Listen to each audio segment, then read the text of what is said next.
ನಮಸ್ಕಾರವನ್ನು ಮಾಡ್ತಾ ಈ ದಿನ ವಿಶೇಷವಾಗಿ ನಾವು ಅಧಿಕ ಮಾಸದ ಪ್ರಯುಕ್ತವಾಗಿ ಅಂದರೆ 3 ವರ್ಷಗಳಿಗೊಮ್ಮೆ ಬರುವಂಥ ಈ ಅಧಿಕ ಮಾಸದ ಪ್ರಯುಕ್ತ ನಮ್ಮ ಪ್ರಾಣದೇವರ ಅನುಗ್ರಹದ ಮೇರೆಗೆ ಸನ್ನಿಧಾನದಲ್ಲಿ ಬಹಳ ವಿಶೇಷವಾಗಿ ನಾವು 3 ಹೋಮಕುಂಡಗಳನ್ನು ಹಾಕಿ ಪ್ರತ್ಯೇಕವಾಗಿ ಒಂದೊಂದರಲ್ಲೂ ಸಹ ಹೋಮನ ಹೋಮ, ಮನ್ಯುಸೂಕ್ತ ಹೋಮ, ಹೈಗ್ರೀವವನ್ನು ಹಮ್ಮಿಕೊಳ್ಳಲಾಗಿತ್ತು. ದಕ್ಷಿಣಾಂಜನೇಯ ಸ್ವಾಮಿ ದೇವಸ್ಥಾನ ಇಲ್ಲಿ ಕೆಂಬತ್ತಳ್ಳಿ ಮತ್ತು ಪಿಲ್ಗಾನಹಳ್ಳಿ ಕೊಟ್ಟಿಗೆರೆ ರಸ್ತೆಯಲ್ಲಿರೋದು ತುಂಬ ಪವರ್ಫುಲ್ ದೇವಸ್ಥಾನ. ಇಲ್ಲಿ ಇವತ್ತು ಒಂದು ದೊಡ್ಡದಾಗಿ ಯಾಗ ಮತ್ತು ಹೋಮ ಎಲ್ಲ ಮಾಡಿರೋದಕ್ಕೋಸ್ಕರ ಫಸ್ಟ್ ಟೈಮ್ ಬರ್ತಾ ಇರೋದು ಇಲ್ಲಿಗೆ. ಆ್ಯಂಡ್ ಈ ಕ್ಷೇತ್ರದಲ್ಲಿ ಅಧಿಕ ಮಾಸದ ಪ್ರಯುಕ್ತ ಹೋಮಗಳನ್ನ ಆಚರಣೆ ಮಾಡಿದ್ರು. ಈ ಸಮಾಜದ ಆದರ್ಶ ಪುರುಷನೆಂದೇ ನಾವು ಭಾವಿಸ್ತೇವೆ, ಪೂಜಿಸ್ತೇವೆ. ಅವರೇ ಪ್ರಭು ಶ್ರೀರಾಮಚಂದ್ರ. ಅವರ ಆದರ್ಶ ಬಂಟ, ಅವರ ಪರಮ ಬಂಟ, ಅವರ ಬಲಗೈ ಬಂಟ ಅವರೇ ಆಂಜನೇಯ ಸ್ವಾಮಿ ಅಥವಾ ಮಾರುತಿ, ಪವಮಾನ, ಪವನಸುತ, ವಾಯುಪುತ್ರ ಎಂತೆಲ್ಲ ನಾವು ಕರಿತೇವೆ. ಆಂಜನೇಯನನ್ನ ಪೂಜಿಸಿದರೆ ಸಂಕಟಗಳು ನಿವಾರಣೆ ಆಗುತ್ತೆ, ಹಾಗೂ ಸಂಕಟ ಮೋಚನ ಅಂತಲೂ ಕೂಡ ನಾವು ಪ್ರಭು ಆಂಜನೇಯನನ್ನ ನಾವು ಪೂಜಿಸ್ತೇವೆ. ಅಂತಹ ಪ್ರಭು ಶ್ರೀರಾಮಚಂದ್ರನ ಪರಮ ಭಕ್ತ ಪವಮಾನ ಹನುಮ ಆಂಜನೇಯ ಸ್ವಾಮಿ ಬೆಂಗಳೂರು ದಕ್ಷಿಣ ವಿಧಾನಸಭಾ ಕ್ಷೇತ್ರದ ಗೊಟ್ಟಿಗೆರೆಗೆ ಸಮೀಪದ ಪವಮಾನ ನಗರದ ಕೆಂಬತ್ತಳ್ಳಿ ರಸ್ತೆಯಲ್ಲಿನ ಪಿಲ್ಗಾನಹಳ್ಳಿಯಲ್ಲಿ ನೆಲೆಸಿರುವಂತಹ ಇತಿಹಾಸ ಪ್ರಸಿದ್ಧ ಶ್ರೀ ಬಯಲು ದಕ್ಷಿಣಮುಖ ಆಂಜನೇಯ ಸ್ವಾಮಿಯ ದೇಗುಲದಲ್ಲಿ ಅಧಿಕ ಜ್ಯೇಷ್ಠ ಮಾಸದ ಅಥವಾ ಅಧಿಕ ಮಾಸದ ಪ್ರಯುಕ್ತ ವಿವಿಧ ರೀತಿಯಾದಂತಹ ಲೋಕ ಕಲ್ಯಾಣಾರ್ಥಕವಾಗಿ ಧಾರ್ಮಿಕ ಪೂಜೆಗಳನ್ನ ಹಮ್ಮಿಕೊಳ್ಳಲಾಗಿತ್ತು. ಬೆಂಗಳೂರು ಎಷ್ಟೇ ಆಧುನಿಕತೆಯನ್ನ ಮೈಗೂಡಿಸಿಕೊಳ್ತಿದ್ರು, ಬೆಂಗಳೂರು ಎಷ್ಟೇ ವೇಗವಾಗಿ ಬೆಳೆಯುತ್ತಿದ್ದರೂ ನಮ್ಮ ಪೂರ್ವಜರು ಹಾಕಿಕೊಟ್ಟಂತಹ ಅದೇ ಹಾದಿಯಲ್ಲಿ ನಾವು ಮುನ್ನಡೆತಿದ್ದೇವೆ. ಧಾರ್ಮಿಕ ಆಚರಣೆಗಳು ದಿನದಿಂದ ದಿನಕ್ಕೆ ಹೆಚ್ಚಾಗ್ತಿದೆಯೇ ಹೊರತು ಕಡಿಮೆ ಆಗ್ತಿಲ್ಲ.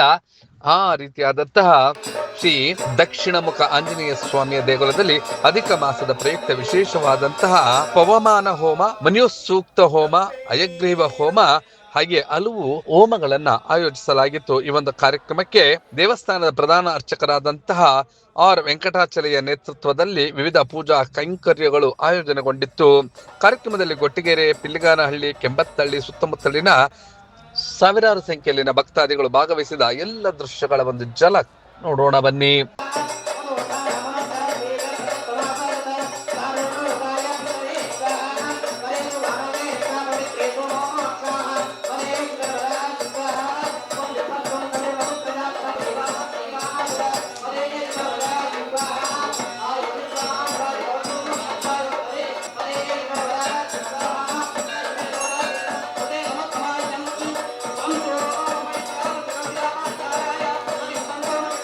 ಹೌದು, ಪವನಸುತ, ಹನುಮ, ಆಂಜನೇಯ, ಮಾರುತಿ, ವಾಯುಪುತ್ರ ಇತ್ಯಾದಿ ಹೆಸರುಗಳಿಂದ ಕರೆಯಲ್ಪಡುವಂತಹ ಪ್ರಭು ಶ್ರೀರಾಮಚಂದ್ರನ ಪರಮ ಬಂಟನ ಈ ಬಯಲು ದಕ್ಷಿಣಾಭಿಮುಖ ಆಂಜನೇಯ ಸ್ವಾಮಿಯ ದೇಗುಲದಲ್ಲಿ ಅಧಿಕ ಮಾಸ ಪ್ರಯುಕ್ತ ಆಯೋಜನೆಗೊಂಡಿದ್ದ ಕಾರ್ಯಕ್ರಮದ ಇನ್ನಷ್ಟು ದೃಶ್ಯಗಳನ್ನ ನೋಡೋಣ ಬನ್ನಿ.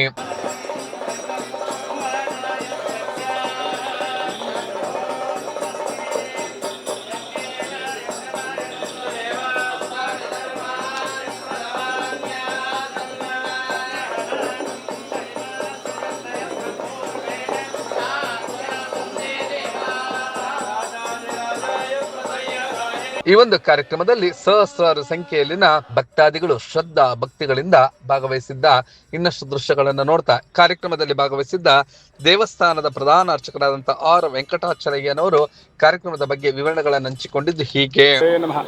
ಎಲ್ಲ ಗುರುಗಳಿಗೆ ಪಾದಗಳಿಗೆ ನಮಸ್ಕಾರವನ್ನು ಮಾಡ್ತಾ ಈ ದಿನ ವಿಶೇಷವಾಗಿ ನಾವು ಅಧಿಕ ಮಾಸದ ಪ್ರಯುಕ್ತವಾಗಿ ಅಂದರೆ 3 ವರ್ಷಗಳಿಗೊಮ್ಮೆ ಬರುವಂಥ ಈ ಅಧಿಕ ಮಾಸದ ಪ್ರಯುಕ್ತ ನಮ್ಮ ಪ್ರಾಣದೇವರ ಅನುಗ್ರಹದ ಮೇರೆಗೆ ಸನ್ನಿಧಾನದಲ್ಲಿ ಬಹಳ ವಿಶೇಷವಾಗಿ ನಾವು 3 ಹೋಮಕುಂಡಗಳನ್ನು ಹಾಕಿ ಪ್ರತ್ಯೇಕವಾಗಿ ಒಂದೊಂದರಲ್ಲೂ ಸಹ ಹೋಮನ ಹೋಮ, ಮನ್ಯುಸೂಕ್ತ ಹೋಮ, ಹೈಗ್ರೀವವನ್ನು ಹಮ್ಮಿಕೊಳ್ಳಲಾಗಿತ್ತು. ವಿಶೇಷವಾಗಿ ಈ ದಿನ ಈ ಒಂದು ಭಕ್ತ ಸಾಗರನೇ ಇದಕ್ಕೆ ಸೇರಿದೆ ಅಂತ ಸಾಕ್ಷಿ ಹೇಳ್ಬೋದು. ನಮ್ಮ ಪ್ರಾಣದೇವರ ಅನುಗ್ರಹ ಎಲ್ಲರ ಮೇಲಿರಬೇಕು, ಹಾಗೆ ಲೋಕಕ್ಕೆಲ್ಲ ಒಳಿತಾಗಬೇಕು. ವಿಶೇಷವಾಗಿ ಇವತ್ತು ನಾವು ಮಾಡಿರುವಂಥ ಕಾರ್ಯಕ್ರಮ ಎಲ್ಲ ಭಕ್ತರುಗಳಿಗೆ ಎಲ್ಲ ಮನಸ್ಸಿನ ಕಾಮನೆಗಳನ್ನು ಈಡೇರಿಸೋಕ್ಕೋಸ್ಕರ ಈ ಒಂದು ಕಾರ್ಯಕ್ರಮವನ್ನು ನಾವು ಮಾಡಿದ್ದೀವಿ. ಎಲ್ಲ ಶೀಘ್ರವಾಗಿ ಎಲ್ಲ ಕೋರಿಕೆಗಳು ಈಡೇರಲಿ ಅಂತೇಳಿ ಮೂಲಕ ಪ್ರಾರ್ಥನೆಯನ್ನು ಮಾಡಿಕೊಳ್ಳುತ್ತಾ ವಿಶೇಷವಾಗಿ ನಾವು ಅಧಿಕ ಮಾಸದ ಪ್ರಯುಕ್ತವಾಗಿ 3 ವರ್ಷಗಳಿಗೊಮ್ಮೆ ಬರುವಂಥ ಈ ಮಾಸದ ಅಂಗವಾಗಿ ನಾವು 3 ಹೋಮಕುಂಡಗಳನ್ನು ಹಾಕಿದ್ವಿ. ಆ 3 ಹೋಮಕುಂಡಗಳು ಪ್ರತ್ಯೇಕ ಒಂದೊಂದರಲ್ಲೂ ಸಹ ಪವಮಾನ ಹೋಮ, ಹಯಗ್ರೀವ ಹೋಮ ಮತ್ತು ಮನ್ಯುಸೂಕ್ತ ಹೋಮವನ್ನು ಹಮ್ಮಿಕೊಳ್ಳಲಾಗಿದೆ. ಮತ್ತು ವಿಶೇಷವಾಗಿ ಶತ್ರುಬಾಧೆ ನಿವಾರಣೆಗೋಸ್ಕರ ಮತ್ತು ಹಿತಶತ್ರುಗಳ ಸಂಹಾರಕ್ಕೋಸ್ಕರ ಹಾಗೆ ಮಕ್ಕಳಿಗೆ ವಿಶೇಷ ಒಳ್ಳೆಯ ಜ್ಞಾನ, ಒಳ್ಳೆಯ ವಿದ್ಯೆ, ಬುದ್ಧಿಗೋಸ್ಕರ ನಾವು ಹಯಗ್ರೀವವನ್ನು ಹೋಮ ಮಾಡಿದ್ವಿ. ಶ್ರೀ ಕ್ಷೇತ್ರ ಬಯಲು ದಕ್ಷಿಣಮುಖ ಆಂಜನೇಯ ಸ್ವಾಮಿ ಅಂತೇಳಿ ವ್ಯಾಸರಾಜರು ಪ್ರತಿಷ್ಠಾಪಿತವಾದಂಥ ಈ ಒಂದು ಕ್ಷೇತ್ರ ಬಯಲು ದಕ್ಷಿಣಮುಖ ಆಂಜನೇಯ ಸ್ವಾಮಿ ಎಂದು ಪ್ರಸಿದ್ಧಿ ಪಡೆದಿದೆ. ಹಾಗೆ ಈ ಒಂದು ಕಾರ್ಯಕ್ರಮ ಅಧಿಕ ಮಾಸದ ಪ್ರಯುಕ್ತ ಆಯೋಜಿಸಲಾಗಿತ್ತು. 12 ವರ್ಷಗಳಿಗೊಮ್ಮೆ ಬರುವಂತ ಅಧಿಕ ಮಾಸದ ಈ ಒಂದು ಕಾರ್ಯಕ್ರಮಕ್ಕೆ ಸಹಸ್ರಾರು ಸಂಖ್ಯೆಯಲ್ಲಿನ ಭಕ್ತಾದಿಗಳು ಭಾಗವಹಿಸಿ ಕಾರ್ಯಕ್ರಮದ ಬಗ್ಗೆ ಇನ್ನಷ್ಟು ವಿವರಣೆಗಳನ್ನು ಹಂಚಿಕೊಂಡಿದ್ದು ಹೀಗೆ. ಈ ಬಯಲು ದಕ್ಷಿಣ ಆಂಜನೇಯ ಸ್ವಾಮಿ ದೇವಸ್ಥಾನ ಇಲ್ಲಿ ಕೆಂಬತ್ತಳ್ಳಿ ಮತ್ತು ಪಿಲ್ಗಾನಹಳ್ಳಿ ಕೊಟ್ಟಿಗೆರೆ ರಸ್ತೆನಲ್ಲಿರೋದು ತುಂಬ ಪವರ್ಫುಲ್ ದೇವಸ್ಥಾನ. ಇಲ್ಲಿ ಇವತ್ತು ಒಂದು ದೊಡ್ಡದಾಗಿ ಯಾಗ ಮತ್ತು ಹೋಮ ಎಲ್ಲ ಮಾಡಿರೋದಕ್ಕೋಸ್ಕರ ಎಲ್ಲ ಜನ ಭಕ್ತಾದಿಗಳು ಜಾಸ್ತಿ ಸೇರಿರೋದ್ರಿಂದ ಎಲ್ರಿಗೂ ಒಳ್ಳೆಯದಾಗಲಿ ಅಂತೇಳಿ ದೇವ್ರ ಪಾದ ಕೇಳ್ಕೊತೀವಿ. ಇವತ್ತು ಅಧಿಕ ಮಾಸದ ಪ್ರಯುಕ್ತ ಹೋಮವನ್ನು ಹಮ್ಮಿಕೊಂಡಿದ್ದಾರೆ. ನಾವು ಸಾಧಾರಣ ಒಂದು 10 ವರ್ಷದಿಂದ ಇಲ್ಲಿ ಬರ್ತಾ ಇದ್ದೀವಿ. ನಮಗಿಲ್ಲಿ ತುಂಬ ಒಳ್ಳೆಯದಾಗಿದೆ. ಅದನ್ನು ಪ್ರತಿ ಶನಿವಾರ ಈ ಥರ ದಿನ ವಿಶೇಷ ದಿನಗಳಲ್ಲಿ ಬಂದು ಪೂಜೆ ಸಲ್ಲಿಸ್ತಾ ನಾವು ಹೋಗ್ತೀವಿ. ಹಾಗೆ ಈ ಒಂದು ಕಾರ್ಯಕ್ರಮದ ಬಗ್ಗೆ ಇನ್ನಷ್ಟು ಭಕ್ತರು ತಮ್ಮ ಸಂತಸವನ್ನು ವ್ಯಕ್ತಪಡಿಸಿದ್ದು ಹೀಗೆ. ಬಯಲು ದಕ್ಷಿಣಮುಖ ಆಂಜನೇಯ ಸ್ವಾಮಿ ದೇವಸ್ಥಾನಕ್ಕೆ ನಾವು ಸುಮಾರು 5 ವರ್ಷದಿಂದ ಭಕ್ತಾದಿಗಳಾಗಿ ಬರ್ತಾ ಇದ್ದೀವಿ. ಇಲ್ಲಿ ಪ್ರತಿದಿನ ನಾವು ಬಂದಾಗೆಲ್ಲ ಒಂದೊಂದು ಪವಾಡನೇ ನಮಗೆ ಕಾಣ್ತಾ ಇದ್ದೀವಿ. ಭಗವಂತನ ನಾವು ಮುಂದೆನೇ ನಾವು ಸಹ ನೋಡ್ಬೋದು, ಸಹ ಮಾತಾಡ್ಲೂಬೋದು. ಆ ಪುಣ್ಯಕ್ಷೇತ್ರ ಈ ನಮ್ಮ ಬಯಲು ಆಂಜನೇಯ ಸ್ವಾಮಿ ದೇವರಲ್ಲಿ ನಾವು ಕನೆಕ್ಟ್ ಆಗ್ಬೋದು. ಅಂಥ ಕ್ಷೇತ್ರಗಳು ಭಾಳಷ್ಟಿವೆ ನಮ್ಮ ಭಾರತ ದೇಶದಲ್ಲಿ. ಆ ಥರ ಕ್ಷೇತ್ರದಲ್ಲಿ ಇದು ಒಂದು ಕ್ಷೇತ್ರ. ಇವತ್ತು ಬಹಳ ವಿಶೇಷ ದಿನ. ಇವತ್ತು ನಮ್ಮ ಕ್ಷೇತ್ರದಲ್ಲಿ ಪವಮಾನ ಹೋಮ ಮತ್ತು ಅವಿಗ್ರಹ ಹೋಮ ಎಲ್ಲ ಮಾಡಿ ಭಾಳ ಲೋಕ ಕಲ್ಯಾಣಕ್ಕಾಗಿ ಮಾಡಿದ್ದೀವಿ. ಅದಕ್ಕೆಲ್ಲ ಭಕ್ತಾದಿಗಳು ಸಹಕರಿಸಿ ಇದೊಂದು ಯಶಸ್ವಿ ಆಗೋದಕ್ಕೆ ಎಲ್ಲರೂ ಸಹಕರಿಸಿದ್ದಾರೆ. ಎಲ್ರಿಗೂ ಧನ್ಯವಾದಗಳು. ಆಂಜನೇಯ ದೇವಸ್ಥಾನ ಸುಮಾರು 18 ವರ್ಷದಿಂದ ನಾವು ಇಲ್ಲಿ ಬರ್ತೀವಿ. ಮೊದಲು ಸಣ್ಣದಾಗಿತ್ತು. ಇವತ್ತು ಎಲ್ಲ ಭಕ್ತಾದಿಗಳೆಲ್ಲ ಸೇರಿ ಇದರಲ್ಲಿ ತುಂಬ ಏನು ಅನ್ಕೋತೀವಿ ಅದೆಲ್ಲ ನಡೀತದೆ. ತುಂಬ ದೇವ್ರ ಶಕ್ತಿ ಇದೆ. ಎಲ್ಲರಿಗೂ ಒಳ್ಳೆಯದಾಗಲಿ. ನಾವು 20 ವರ್ಷದಿಂದ ಇಲ್ಲಿ 18-17 ವರ್ಷದಿಂದ ಇಲ್ಲಿ ಬರ್ತಾಯಿದ್ದೀವಿ.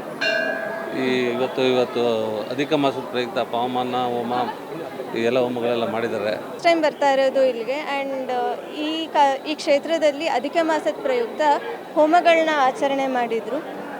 ಎಲ್ಲರಿಗೂ ಒಳ್ಳೆಯದಾಗಲಿ ಅನ್ನೋದು ಒಂದು ಉದ್ದೇಶ ಇತ್ತು. ಸರ್ವೇ ಜನ ಸುಖಿನೋ ಭವಂತು, ಸಮಸ್ತ ಸನ್ಮಂಗಲಾನಿ. ನನ್ನ ಹೆಸರು ಸುನೀತಾ ಅಂತ. ತುಂಬ ವರ್ಷಗಳಿಂದ ಇಲ್ಲಿ ಬರ್ತಿದ್ದೀವಿ. ಸೊ ಈ ಕ್ಷೇತ್ರ ತುಂಬ ಮಹಿಮೆ ತುಂಬ ಚೆನ್ನಾಗಿದೆ. ಒಳ್ಳೆ ಪಾಸಿಟಿವ್ ವೈಬ್ಸ್ ಬರುತ್ತೆ ಇಲ್ಲಿ ಬಂದರೆ. ನಮಗಂತೂ ತುಂಬ ಒಳ್ಳೆಯದಾಗಿದೆ ಈ ಕ್ಷೇತ್ರಕ್ಕೆ ಬರ್ತಾ ಇರೋದ್ರಿಂದ. ಇವತ್ತು ಅಧಿಕ ಮಾಸದ ಪ್ರಯುಕ್ತ ತುಂಬ ಚೆನ್ನಾಗಿ ಹೋಮ ಯಜ್ಞಾದಿಗಳನ್ನೆಲ್ಲ ನಿರ್ವಹಿಸಿದರು. ತುಂಬ ಜನಗಳು ಬಂದಿದ್ದಾರೆ. ಪ್ರಸಾದ ಎಲ್ಲ ಇದೆ. ಮಕ್ಕಳು ಎಲ್ಲ ತುಂಬ ಚೆನ್ನಾಗಿ ಭಕ್ತಿಯಿಂದ ಪೂಜೆ ಮಾಡ್ತಿದ್ದಾರೆ. ಸೊ ಒಳ್ಳೆ ವೈಬ್ಸ್ ಬರುತ್ತೆ ಇಲ್ಲಿ ಬರೋದ್ರಿಂದ. ಒಟ್ಟಿನಲ್ಲಿ ಪವನ ಸುತ ಹನುಮ ಆಂಜನೇಯ ಸ್ವಾಮಿಯನ್ನ ಪೂಜಿಸಿದರೆ ನಮಗೆ ಸಂಕಟಗಳು ನಿವಾರಣೆ ಆಗತ್ತೆ. ಇವನು ಸಂಕಟ ಮೋಚನನೂ ಹೌದು, ಪ್ರಭು ಶ್ರೀರಾಮಚಂದ್ರನ ಪರಮ ಬಂಟನೂ ಹೌದು. ಆಂಜನೇಯನ ಪೂಜ್ಯ ಮಾತ್ರದಿಂದ ನಾವು ಹಲವು ಸಂಕಟಗಳನ್ನ ದಾಟಬಹುದು ಎನ್ನುವಂಥದ್ದು ಪ್ರತೀತಿಯಾಗಿದೆ. ಮತ್ತು ಆ ಭಗವಂತನ ಕೃಪಾ ಆಶೀರ್ವಾದ ನಮ್ಮ ಮೇಲಿದ್ರೆ ನಮ್ಮ ಕಷ್ಟಗಳು ನಿವಾರಣೆ ಆಗತ್ತೆ ಎನ್ನುವಂತಹ ಪ್ರತೀತಿ ಅಧಿಕ ಮಾಸದ ಪ್ರಯುಕ್ತ ಆಯೋಜಿಸಲಾಗಿದ್ದಂಥ ಕಾರ್ಯಕ್ರಮದಲ್ಲಿ ಭಾಗವಹಿಸಿದ್ದ ಎಲ್ಲ ಭಕ್ತರು ಭಗವಂತನ ಈ ಧಾರ್ಮಿಕ ಆಚರಣೆಯಲ್ಲಿ ಪಾಲ್ಗೊಂಡು ಆ ಭಗವಂತನ ಕೃಪೆಗೆ ಪಾತ್ರರಾಗಿದ್ದರು.